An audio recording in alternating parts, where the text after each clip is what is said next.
Looking good. Hi, Calaveras County. This is Morgan, the CEO of the Calaveras County Chamber of Commerce. And I'm excited today because I've heard from a lot of you with questions and concerns regarding employees and what to do if you're an employer during this whole COVID-19 process. And so I'm thrilled to have Emily Graham from Mother Lode Job Training on the call today. Hi, Emily. Hi, how are you? Good, good. So secret disclosure right here, Emily and I actually share the same workspace. We both are upstairs at the Hubbard building in downtown San Andreas. And so we get to wave at each other from a 6-foot difference every day. But I'm so thrilled to have her on here because if you do not know this woman, she is a vast wealth of information. And especially right now with what we're dealing with, she has a lot of things that she needs to share for you to hear. And it's important if you've been vacillating what to do. Do I need to lay off my employees? What do I do with my employees? And so there's a ton of options. So Emily, I'm going to start off by asking you first, Sure. what is the number one thing you are dealing with right now with COVID-19?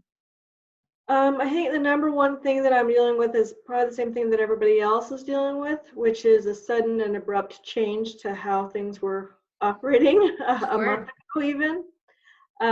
So the main thing is we're getting quite a few questions from people. How do I file for unemployment? What do I need to do? Am I eligible for unemployment? I think that's kind of the main thing, and particularly for small businesses or those that are self-employed. That's the main question that we've been getting asked, is how can I get assistance and get help? Yeah. So I'm kind of hoping to be able to share with you guys today. So I think it's probably most wise at this point to parcel out our discussion in two categories. Obviously this being shared on the chamber page, we're going to have a little bit more of a gravitation towards the employer perspective, but I do want to share from the employee perspective too, because that is important. And some of you watching are probably employees that were laid off. And so if you have those questions, I want to make sure that we can address that for you too. So Emily, let's start with the employer perspective.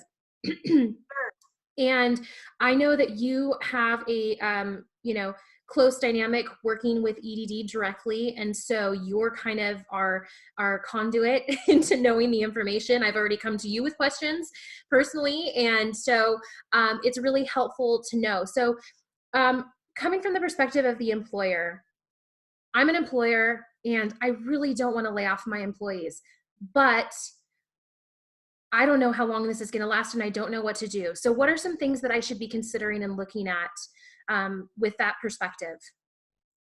So I know that earlier last week you had SBDC, the Small Business Administration, or SBA, on, and that was really helpful. That's some good information. That is because it's geared specifically for small businesses, and because they have opportunities for people to get some funding that is a little not exactly open-ended, but it's for being able to maintain a business operation, payroll, and other kinds of expenses, things like that. That is a really good resource. There are some other resources that EDD can help with. It takes a little while, like almost anything right now. Things are taking a long time. I don't know if you've read, I'm sure you've seen the statistics of how many people in the country have applied for unemployment, and 1 million of them are from California. So it does take a little bit of time to get through the systems, but they are designed to work methodically, and they do happen. It does happen when you go through the processes. It just takes a little bit of time. So one of the programs that can help small businesses is something called a work sharing program. And I don't know a lot about it. Again, I don't work for EDD. I just know that it's there, and I have some information that can get people through it. So what we were able to do was find the application and find the general criteria. So the general criteria to be participating in the work sharing program. So if you are an employer, what you would need to do is start out by first filling out an application. So one of the links that I've given Morgan to put on here is the link that is actually to the specific application.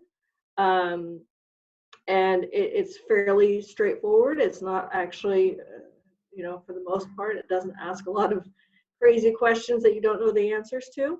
But it's some basic information that you need to give them. So specifically with work sharing, one of the main things you got to remember is that you need to send in that application before you have made the reduction in the work hours for your employees, if that's what you're going to do. So that's the main thing to remember.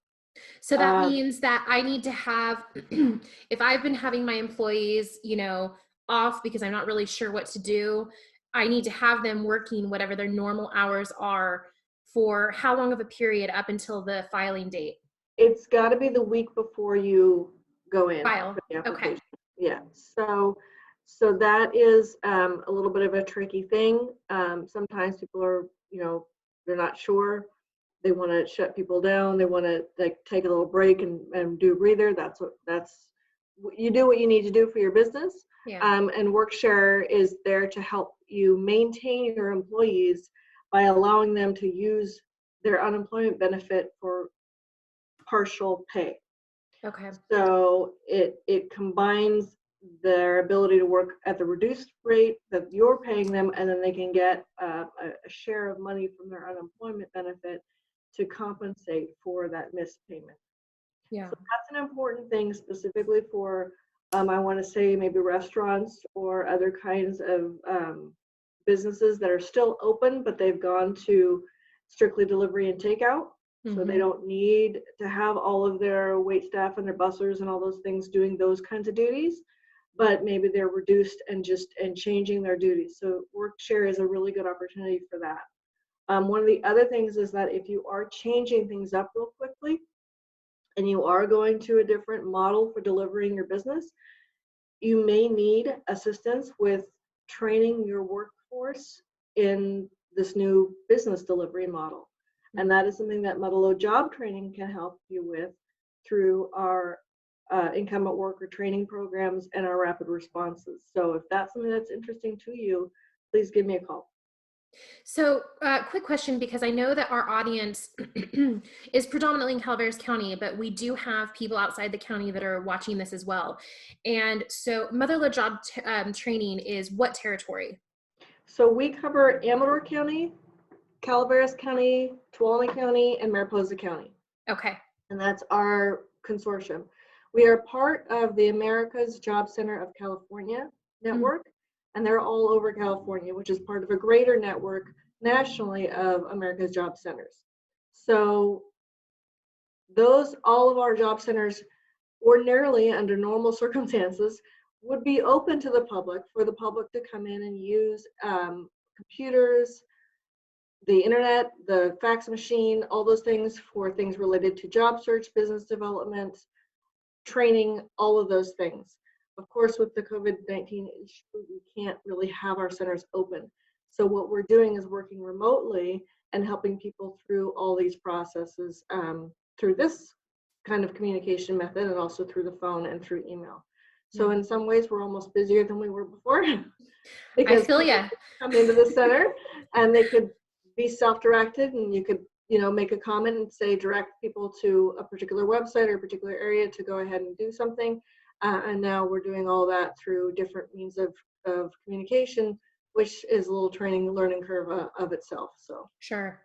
Yeah. So going back to the employer's perspective, so work sharing is, it sounds like it's definitely a benefit. Now, if I'm coming to the point where I don't even have the ability to give, partial hours to my employees, because I know projection wise, if I don't do something, then in a month or 2 months, God forbid, I am out of business.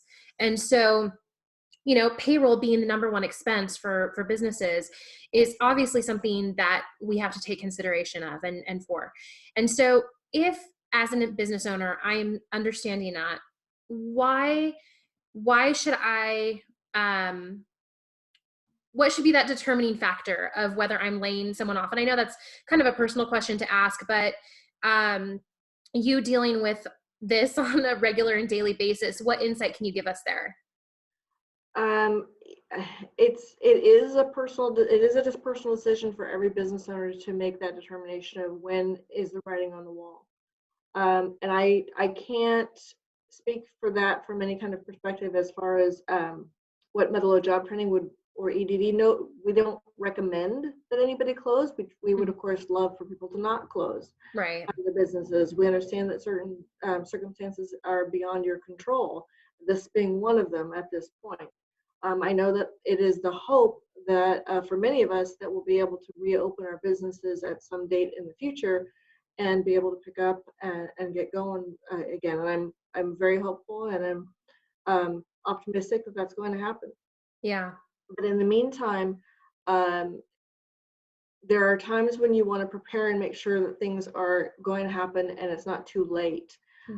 Given that we have such an influx in people applying for their benefits and the time is taking a little bit longer than what it did before, you may want to think about that, give it a little more time ahead of forethought and think, okay, I will probably be needing to lay off or let people go for a while at this date, 2 to 3 weeks ahead, or if you can, because then you'll give yourself time. You can give your employees the notice that helps them to be able to apply for that benefit now and not have to have their job end on a Thursday and then wait another 2 to 3 weeks to get their payments. Generally, right now, what's happening is for people that are able to get their claims processed through, it takes about 2 to 3 weeks from the time that it's processed for them to actually start to collect a payment. And that's when things are in a perfect world. I just want to let you know that I mean, it's not an official rule of when things happen, but that's essentially what goes on. And I can explain a little bit about what the process is. So currently, there normally under normal rules, when you are going to lay off a group of workers, you need to give them notice, right? You need to give them, I think it's a minimum of, I'm going to read it right here. There is a,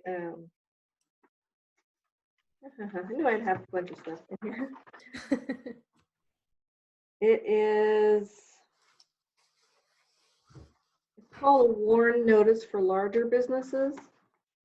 But for smaller businesses, what you'd have to do is normally just give people notice. Yeah, I want to say it was 60 days, but I'm not finding it right at the moment.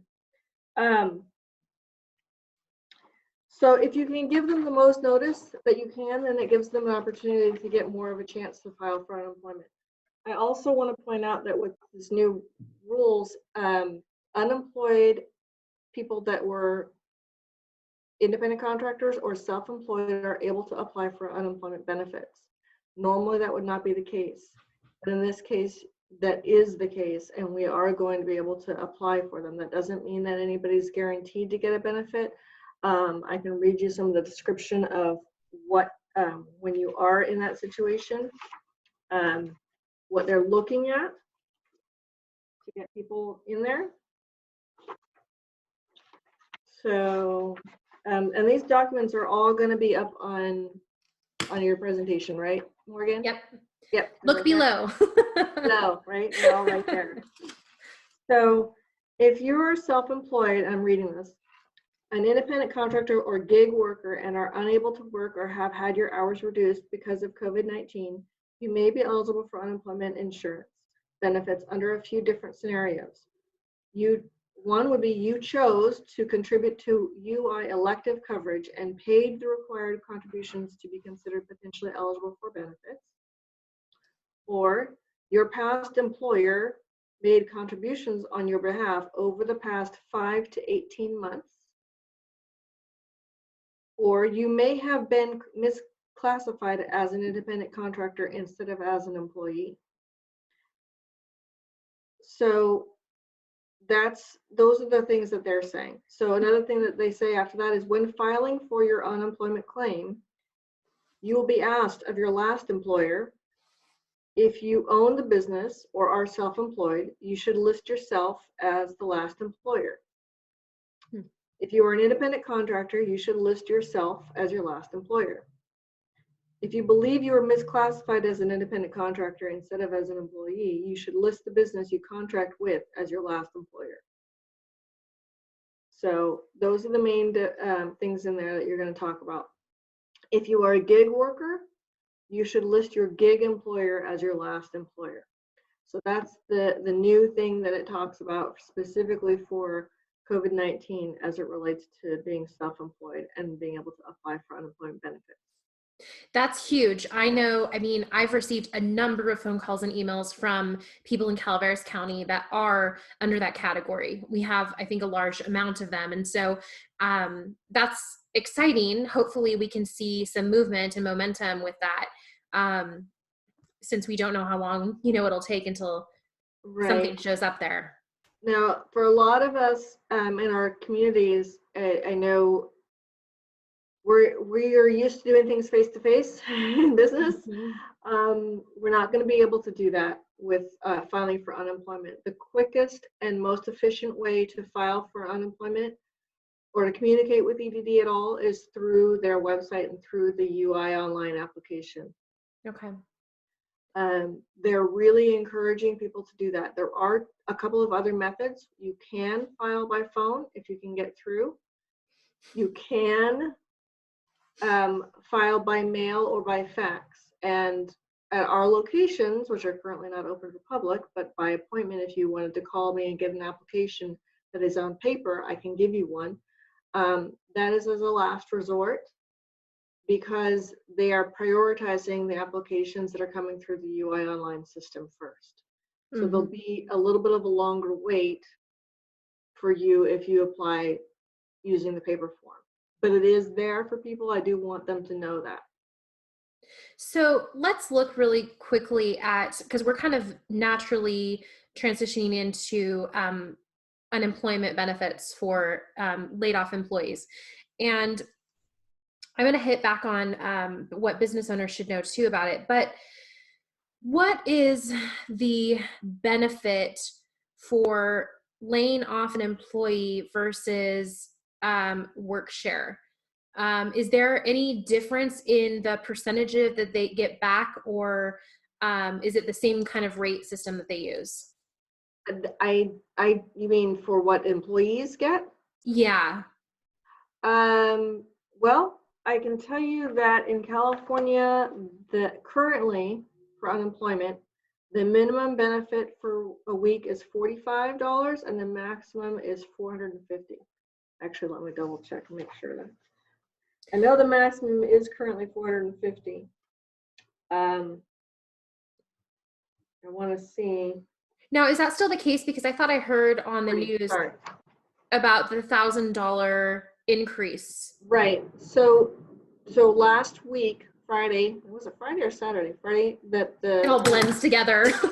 The federal government passed the latest in the COVID-19 relief bills. And in that, there were specific things for increasing the weekly amount that unemployment would pay. Okay. Currently on EDD's website, officially in all their documentation, there's nothing that says anything about what the weekly benefit will be. That it will be more than $600 or more than that. Currently, everything says the minimum benefit is $40, the maximum benefit is $450 a week. Okay. And these are all based on the amount of income you earned through employment in the previous 12 to 18 months. Okay. So it's something called a base wage file that they look at to determine what your benefit is. And again, those, like I said, for this one, it's a little different now because they may be looking at alternate income sources because they're looking at self-employment. But that's the main thing, is that they're looking at what were their reported wages, and then it was calculated out through all that stuff. There is information you can find out through EDD specifically how they do that calculation, and they actually have a calculator. So if you go into edd.ca.gov and you do a search for unemployment calculator, you'll be able to do that, and you could say, okay, this is how much money I earned, what is going to be my weekly benefit amount, and that's a tool there for you guys to use. So that's there to figure out what the weekly amount is. Mm-hmm. Probably they'll get something. We'll get some sort of notification about when California gets that information about how much money they're going to get from the federal government for increasing the amount of benefits. I don't know. Is there a length of time that's been dictated as far as how long, and maybe it's different from work share versus just a standard layoff, but is there a length of time that that person can collect the unemployment insurance benefits before they need to return to work? So anybody that is receiving benefits, Mm-hmm. when they certify for benefits, they're certifying that they're available for work. So there's a couple of things on here. So you're physically able to work, available for work, ready and willing to accept work immediately, and actively looking for work for each week that the benefits are claimed. Okay. So if you are on a work share program, you have employees that are doing work share with you. Mm-hmm. They don't need to go looking for work because they're already working for you, Okay. right? So they don't have to go and look for work.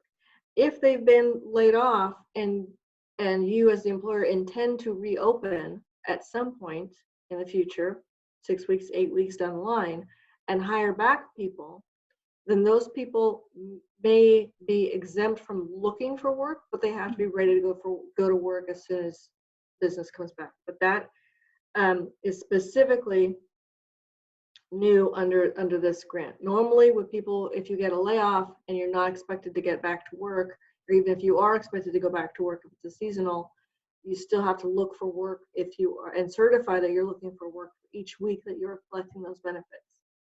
Okay. Yeah, that's super helpful, I think, for people to know. Now, I granted, for those of you watching, I apologize because Emily and I are doing this as a kind of organic conversation. We find ourselves talking to each other about this a lot anyway, but Emily, I wanted to see, and if you don't know, feel free to just say that and we can figure out how we can figure out the information for you. But I know a common question that is going to pop up here is, having my employees laid off, is that going to prevent me from getting any kind of tax assistance? I know that there were some things that were spouted off, in part of the bill as far as credits and money going into the businesses if they retain the employees. Is that comparable? I mean, is that something that we can analyze and say, okay, what's the benefit of me keeping on my employees? Is it more of can you handle the cash right now versus when you need it? Right. So I don't exactly know the answer, but I will look into it and see what I can find out. Okay. That would be, I think that would be an interesting conversation. Now, I know EDD is, for California, that's a big deal. Department of Labor, is there any involvement there that we should be keeping a heads up on as employers? So I do have this right here, which is that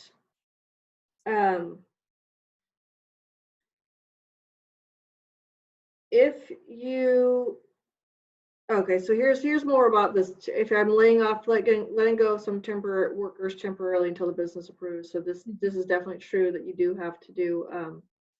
Workers who expect to return to work will not, within a few weeks, will not be required to do active work seeking. But EDD can explain the requirements to your workers and when they apply for their benefits. If you have to shut down, then they're looking at what if you can't file or pay your payroll taxes on time because of COVID-19? Does this help? It does, yes. With the emergency declaration, if your business is directly affected by COVID-19, you can request up to a 60-day extension to file your state payroll reports and deposit state payroll taxes without penalty or interest. The written request for extension noting the impact of COVID-19 must be received within 60 days from the original delinquent date of the payment or return. For the address to send the request to, along with information, it says, please see the state of emergency or disaster fact sheet. And it Yeah. is, the form is DE 231 SED. So that's available on the EDD. So when you go into EDD's website, and I can, if you guys want me to show you, I can. Yeah, why don't you throw it up on the screen there? Let's see if you'll let me. Can I do my screen sharing? No, you're recording. Here's me.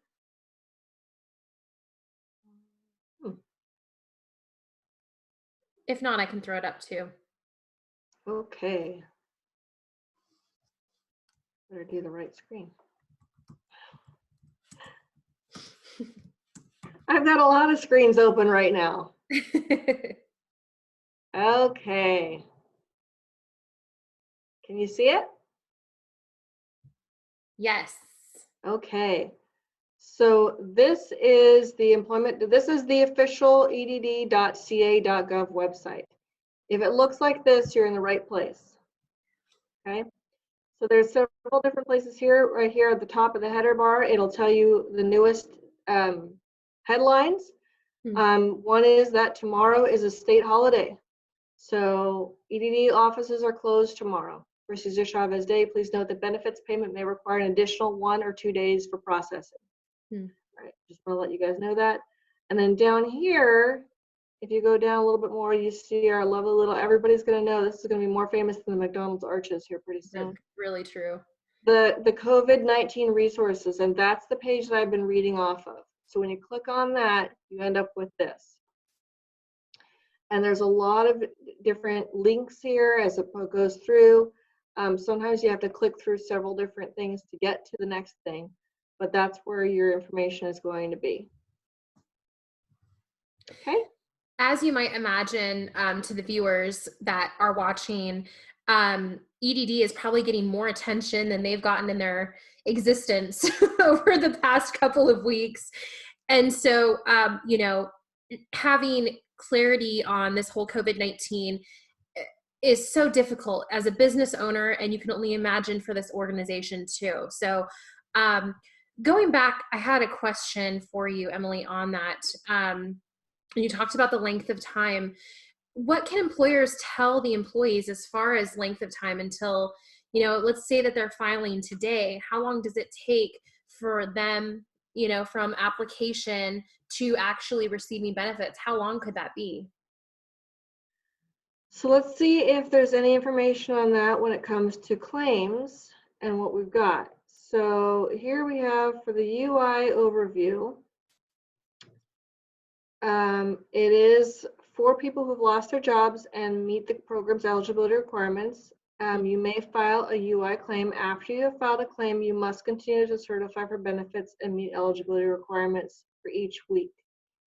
So I'm wondering if there's anything under here where it talks about, here's frequently asked questions. I wonder if it's there.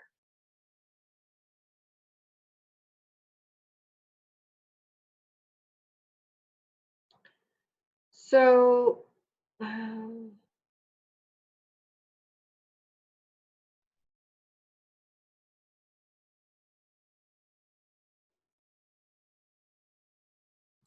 and if not, I mean, we can. I don't know. Look at You that know, I know that it takes, as soon as you do it online, they get it, and then it takes a couple, 1 to 2, maybe 3 days to process it.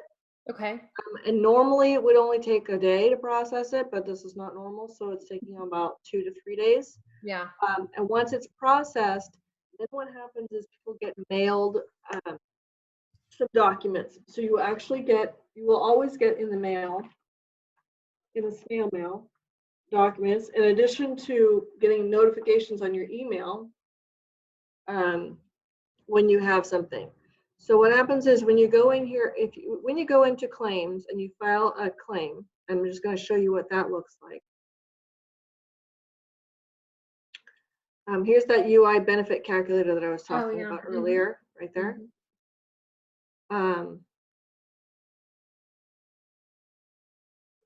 There's a benefits program online, and you would go into login or register. And once you go in here and you've created a login and registered, That's the same login and password that you'll use when you go to certify for benefits later on, or when you check for any messages that you've gotten from EDD. So that's a really good thing to not lose, Yeah. is that login and that email Okay. and that password. Okay, if you're going in for that. It's the same one if somebody is on disability. So I do want to cover this because luckily we've only had a few cases in our county, and so far nobody that I know of has had employment affected because they're being tested or because they have been diagnosed with COVID-19. So that's a good thing for us so far, but in the future that could happen. So SDI, which is the disability insurance, and paid family leave is also gone through the same screen. Okay. It's all through one. Okay. I was looking for something that would explain kind of the process for where it goes. So after you've done the claim, this is going to happen. After you file the claim, you're going to get something, or people get something in the mail called a notice of unemployment insurance claim filed. And it says, okay, an overview of the information that you provided is what this is. It's contact unemployment within 10 days of that mailing date if any information is incorrect. Okay. You'll also get a notice of unemployment insurance award, which explains your weekly benefit amount and your maximum claim amount based on the wages reported by your employers. You have 30 days from the mail date to correct if any of that information is incorrect. Then you'll also get something called an EDD customer account number, which is required to register for UI online and may be used instead of your social security number when you're speaking with the EDD. And that's a very, very important number to not lose. Okay. And then there's also something that gets mailed to people, and it's the unemployment insurance benefits, what you need to know information packet. Another thing that gets mailed is something called a continuous claim. And that is what most people think of when they're thinking of their weekly claim. So there's applying for benefits, then there's all the information that you get with your stuff, and then there's a continued claim, or what people call sometimes is a weekly claim. And you use that form to certify for your continued benefits every 2 weeks. So if people don't get paid every week, it's certified for every 2 weeks. And in EDD, the week starts on a Sunday. So if I'm an employer, then I'm going to be filing on a Sunday then. Right. Okay. If you're an employer and you have decided that you need to let people go, and you let them go on Wednesday, their benefit will start the following Sunday. I mean, the benefit, the time that it's counted as them not working anymore is counted from the following Sunday. Okay. Does that make sense? Yeah, it does. So you mentioned previously that they have to be working their full hours for the week prior to being laid off or for work share in order for it to be active. Is that a calendar week, or is that 7 days prior to? So that is, I don't know, but let's go look. Okay. That's a good question, because it's more than likely in the week that they would normally be working, or the week that they have because of the way that they do their weeks. Yeah. So I'm going to maybe do a new share and see if I can find the online services where it has work share. Maybe I'll just go directly to it. And as you find that, the reason I'm asking that is I think a lot of restaurants out there that are trying to deal with knowing whether to lay off employees and wanting to know the cycle, because restaurants, it's 7 days a week most of the time. So Right. I was curious on the transition there. I know business owners care about trying to provide as much continuity for, income benefits for their employees as possible. And so, trying to figure out where that gap is. Right. So WorkShare is designed to help employees receive their unemployment benefits, keep their current job, and avoid financial hardships. It helps employers minimize or eliminate needs for layoffs, keep trained employees, and avoid the cost of having to recruit, train, and hire new when business improves. So as an employer, if you're looking at doing that, you're going to have this period where it says requirements. Mm-hmm. You have to be a legally registered business in California, have an active state employer account number. At least Is that like the 10%. tax ID number? It is your California employer account number. Okay. It's not if you are a retail establishment, it's not the same as that number that you use for your retail license, business Okay. license, or for the State Board of Equalization. This is for EDD only. Got it. So it's the number that EDD gives you that when you go in and you pay your quarterly taxes for payroll and you report in California, so because you're paying into the state disability insurance or SDI or things like that, you report state withholding for Mm-hmm. employees that are withholding, that's the number you're looking for. Okay. It's not your federal ID number, and it's not your franchise. It's not necessarily a franchise tax board number, and it's not your board of equalization number. It's EDD. Okay. So, Got it. and it is 8 digits long. That kind of helps people to know which number that is. Okay. At least 10% of your employer's regular workforce, and a minimum of 2 employees must be affected by a reduction in hours and wages. Hours and wages must be reduced by at least 10% and not to exceed 60%. And then health benefits would remain the same. So if you did offer health benefits, you'd have to continue to offer them. If you didn't, you don't have to start now. Benefits would have to not change. It says notify employees in advance of the intent to participate in a work sharing program. That's, I believe, a little bit different now because of the COVID, but I'm not exactly sure how they're enforcing that. Okay. And then it talks about here, so you'd have to plan by doing an application. The earliest date for a new work sharing plan to become effective is the Sunday before the first day you contact the EDD. Okay.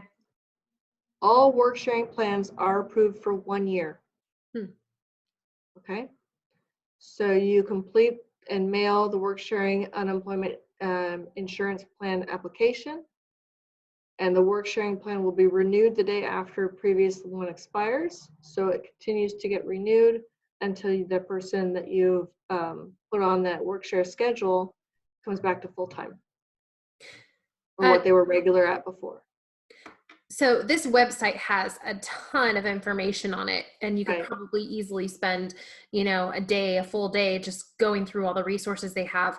Right now, I can attest to the fact, because I actually did call the EDD office, and I was not able to get through to anyone. It was either busy or, it gave a recording and no way of contacting an actual person. And so with, what did you say, 1 million that applied for an insurance benefits in California?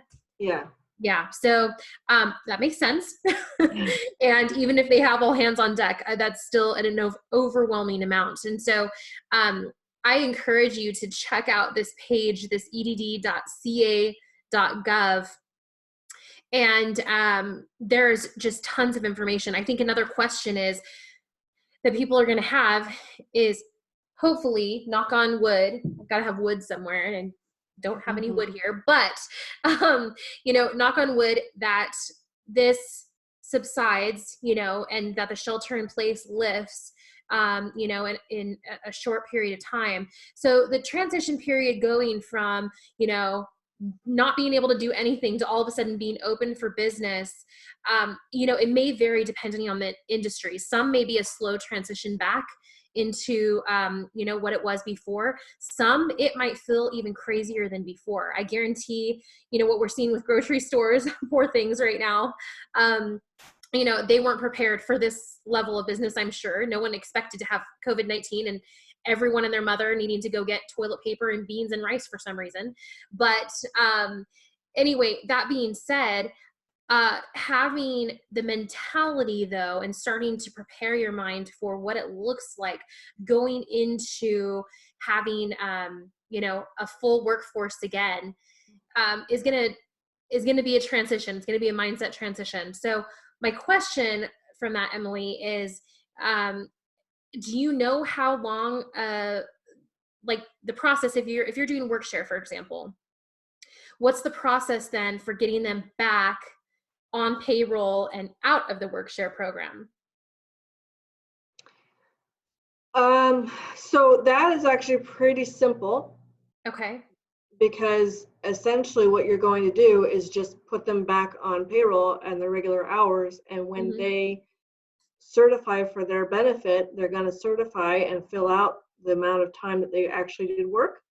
Okay. And it's going to notify immediately the EDD that, oh, this person is back at their normal hours. Okay. Okay.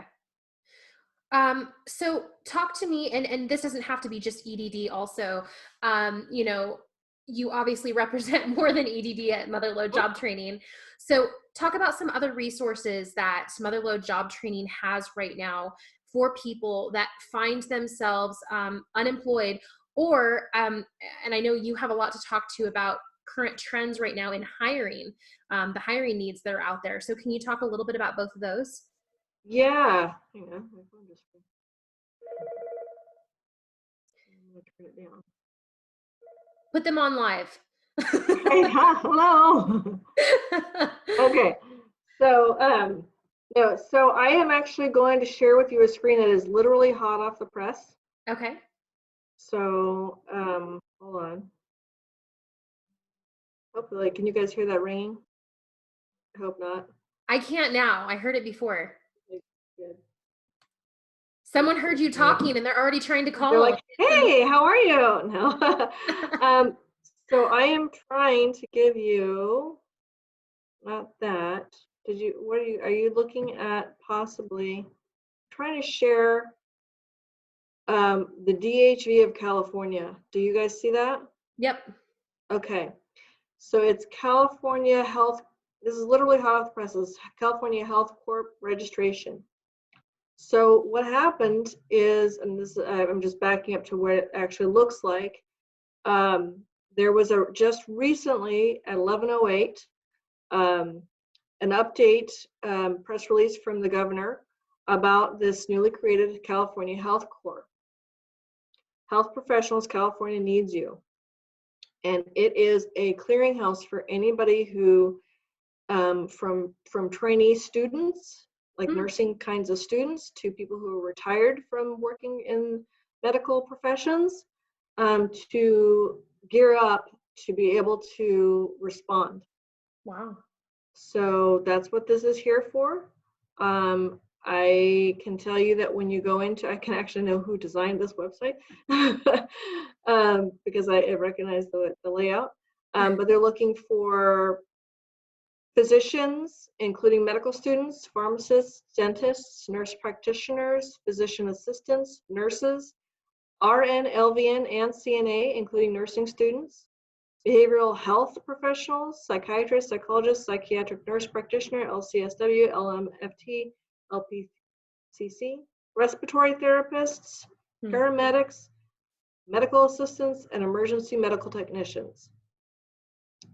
So if you find that that is something that you fall into, or you find that getting trained in one of those things was on your bucket list of things to do, then that is a great way for you to contact us, Mother Lode Job Training, in your area. And again, we are getting a lot of phone calls, so we're trying to process through people as much as possible. But we have always had funding to help pay for people to get the training that they need or that they want and that work with the career fields of their choice and that are in demand. And obviously these are career fields that are hugely in demand right now. So we could potentially help to pay for somebody to start training as a medical assistant, start training as a CNA, and then maybe they'd be able to go to work and help our state. That's incredible. So if you're healthy and, we're looking and considering something like this, then this might be the right opportunity Right. for doing that. Yep. Because we can all pitch in whatever way that we are able to do. Yeah, that's great. So that's one of them. The other industry that's being hit hard right now is trucking. And we have been speaking with the truck driving schools, and they are still training students to become truck drivers.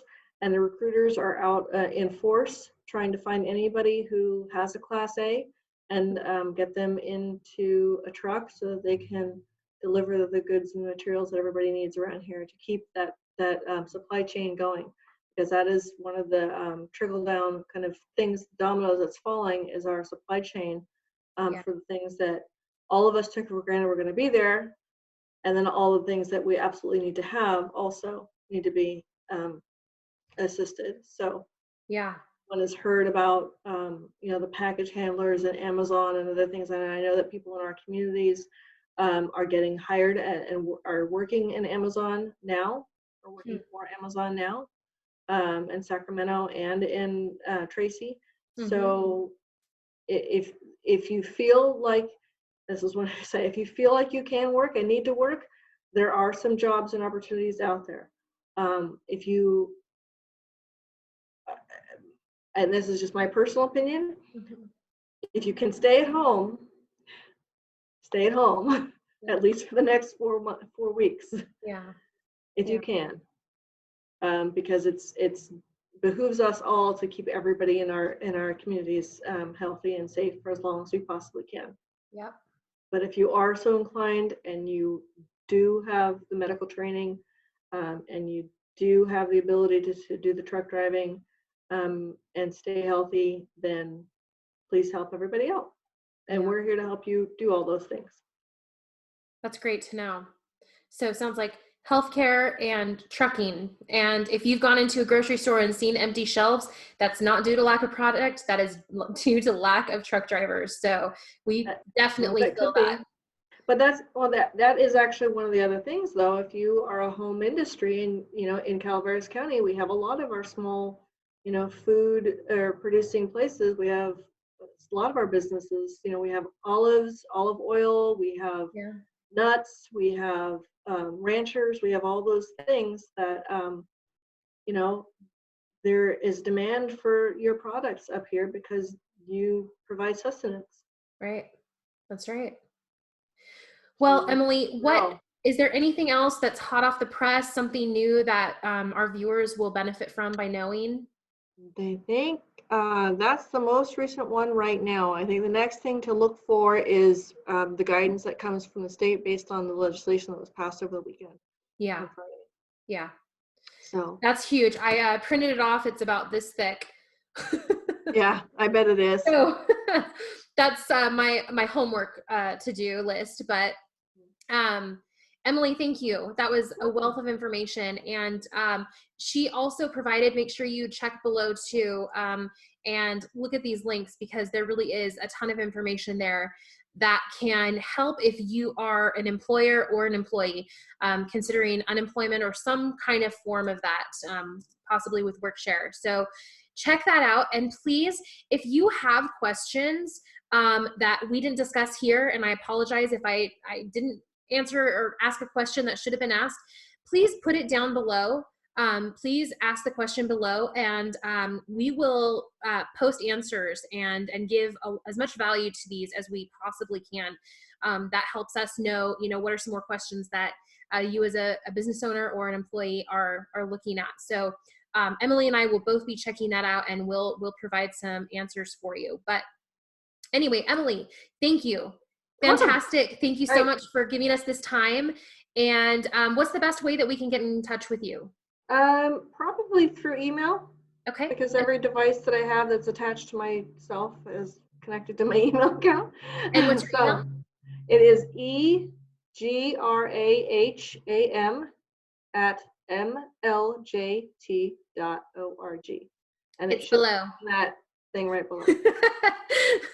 It's right down below. So make sure that you reach out to her if you have further questions, but you can also post them if you're watching this on Facebook or Instagram, or if you're getting an e-blast and you're watching this video. And we do have a Facebook page, Motherlode Job Training Calaveras, and we also have Motherlode Jobs. So you can reach me on Facebook through those two also. And we'll tag those below too. So Yeah. thank you guys so much for watching. I appreciate it, Emily. Thank you for sharing everything, and we'll be in touch soon. Okay. Stay Bye-bye. healthy, everyone. Bye-bye.